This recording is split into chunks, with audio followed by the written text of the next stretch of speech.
आप देख रहे हैं अल्फा डिफेंस हिंदी में आपका स्वागत है। आज के इस वीडियो में हम लोग बात करेंगे भारतीय वायुसेना के फाइटर जेट्स के जेट इंजन्स के बारे में। वैसे वीडियो के दौरान में हम लोग सभी तरीके के जेट इंजन्स के बारे में बात करेंगे और समझने की कोशिश करेंगे कि सोल्यूशन क्या है, लेकिन बात की शुरुआत होगी ट्रेड डील से।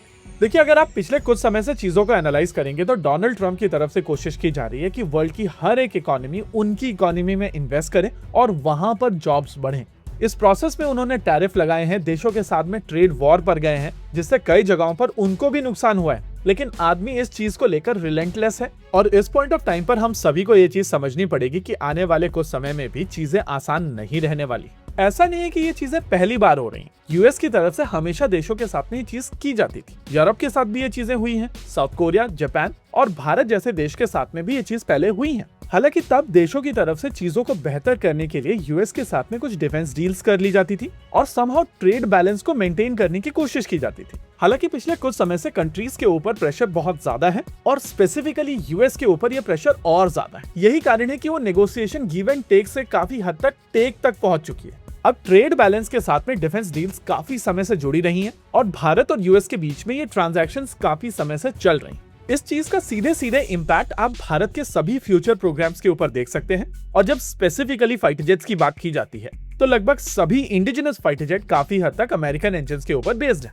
तेजस मार्क 1 और मार्क 1 GF404 के ऊपर बेस्ड है। आने वाले तेजस मार्क 2 और आमका मार्क 1 GF414 के ऊपर बेस्ड है। और आमका मार्क 2 के लिए जो इंजन बनाया जा रहा है उसको लेकर भी जीई को डिस्कशंस में रखा गया था। अब मेन स्ट्रीम मीडिया के माध्यम से एक न्यूज निकल कर आ रही है जहां पर बताया जा रहा है कि GF414 को लेकर नेगोशिएशन चल रही हैं और इस पूरे प्रोसेस में जीई की तरफ से कम 3 बार अपनी प्राइसिंग बढ़ाई गई है। देखिए, GF414 को लेकर डील साल 2024 के अंत तक हो जानी चाहिए थी, लेकिन अब हम लोग साल 2026 में आ चुके हैं और अभी तक ये डील नहीं हुई। नेचुरल है कि दोनों साइड्स एक अग्रीमेंट पर नहीं पहुंच पा रही हैं और इसी बीच अब डीआरडीओ की तरफ से एक रिप्लेसमेंट इंजन ढूंढने की कोशिश शुरू की जाएगी ताकि वहां पर चेक किया जा सके कि क्या कोई अग्रीमेंट बन सकता है। देखिए, GF414 को लेकर आइडिया था कि ये इंजन्स भारत में बनाए जाएंगे और लगभग 80% पार्ट्स की टेक्नोलॉजी ट्रांसफर भारत को की जाएगी, जिसमें हॉट सेक्शन को इंक्लूड किया गया था। अब अगर आप पिछले कुछ सालों के प्रोक्योरमेंट्स को उठाकर देखेंगे तो आपको समझ में आएगा कि मेकर्स की तरफ से लगातार प्रॉमिस कर दिया जाता है कि वो टेक्नोलॉजी ट्रांसफर करेंगे और चीजें जब भारत में बनाई जाती हैं तो इवेंचुअली रोड ब्लॉक्स आना शुरू हो जाते हैं। हालांकि इस समय तक आप पैसा, टाइम, ये सारी चीजें इन्वेस्ट कर चुके होते हैं और फिर आप दूसरे कॉम्पिटिटर्स के पास में दोबारा नहीं जा पाते हैं। ये अप्रोच सभी फॉरेन ओईएम्स फॉलो करती हैं और उनकी तरफ से इनिशियली सब कुछ प्रॉमिस कर दिया जाता है, लेकिन इवेंचुअली जब डिलीवरी की बारी आती है तो चीजें डिलीवर वैसे नहीं होती। देखिए, जब तेजस मार्क 2 के लिए इंजन सेलेक्ट किया जा रहा था तो ऑप्शंस कई सारे थे।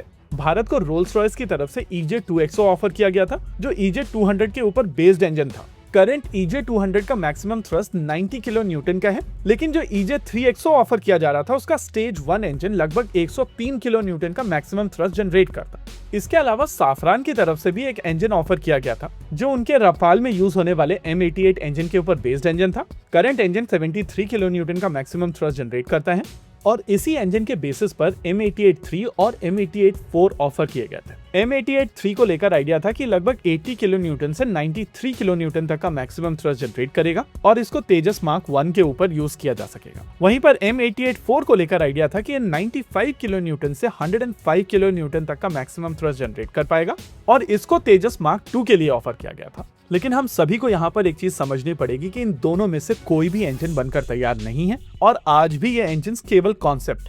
हालांकि क्योंकि ये फ्रेंच और ब्रिटिश कॉन्सेप्ट्स हैं, इसी वजह से माना जाता है कि ये इंजन्स कंपैरेटिवली जल्दी बनाए जा सकते। अनफॉर्चुनेटली न तब और न ही आज कोई भी रेडीमेड सॉल्यूशन अवेलेबल है और इसी वजह से उस समय डिसीजन मेकर्स की तरफ से डिसीजन लिया गया था कि GF404 और F414 को यूज किया जाएगा क्योंकि ये इंजन्स रेडिली अवेलेबल है। हालांकि इन डिसीजन मेकर्स ने उस ट्रेड वॉर को कंसिडर नहीं किया था। अब अगर आज की तारीख में दूसरे सॉल्यूशंस की बात की जाए तो ऑफ द शेल्फ एक भी सॉल्यूशन अवेलेबल नहीं है। हालांकि दोनों ही रोल्स रॉयस और साफरान अपने इंजन्स डेवलप कर सकते हैं और क्योंकि भारत आमका मार्क 2 के लिए इंजन डेवलप करने वाला है तो ये एफर्ट एक ज्यादा बेहतर सॉल्यूशन हो सकता है। प्रैक्टिकली भारत को यहाँ पर दोनों साफरान और रोल्स रॉयस को एंगेज करना चाहिए और दोनों के साथ में मिलकर प्रोटोटाइप इंजन्स बनाने चाहिए। हालांकि ये प्रोसेस बहुत ज्यादा कॉस्टली होने वाला है, लेकिन आपको दूसरे किसी भी तरीके से इंजन टेक्नोलॉजी नहीं मिलने वाली। रही बात GF414 की, तो इनको केवल प्रोटोटाइप स्टेजेस तक ही रखना चाहिए। इस पॉइंट ऑफ टाइम पर हम लोगों को ये चीज समझनी पड़ेगी कि सॉल्यूशन है, लेकिन सॉल्यूशन कॉस्टली है, साथ ही साथ इसमें समय भी लगने वाला है। इसके अलावा कोई भी सॉल्यूशन इजी सॉल्यूशन नहीं। इसी के साथ आज के इस वीडियो में रखते हैं केवल इतना ही। वीडियो को अंत तक देखने के लिए धन्यवाद। देखते रहिए अल्फा डिफेंस। जय हिंद।